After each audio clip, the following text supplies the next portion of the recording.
In order to create a copy of the document and you can start working with it, you go to File right here while your document is open, and then over here you have an option to make a copy.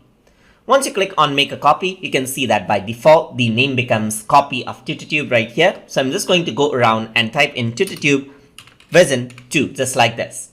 You can choose the folder that you want to save the file from right over here. So it accesses your Google Drive folder right here. You can go on to My Drive. So I'm just going to go around and then I'm going to go to Google Docs tutorial and select it out right here.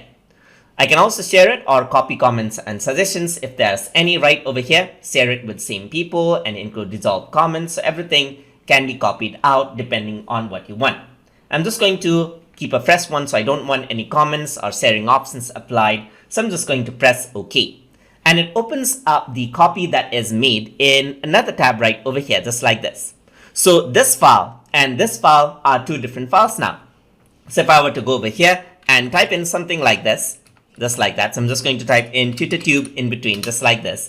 What happens is that this file right over here is getting saved right here. The original file that we started working with remains intact. That is because there are two entirely different files now. And now I'm free to make changes onto this one without losing any information on the first file. And that is how you can create a copy of the document and start working with it inside of Google Docs document. So hope you guys learned something as always. And as always, please like, comment, share, and subscribe.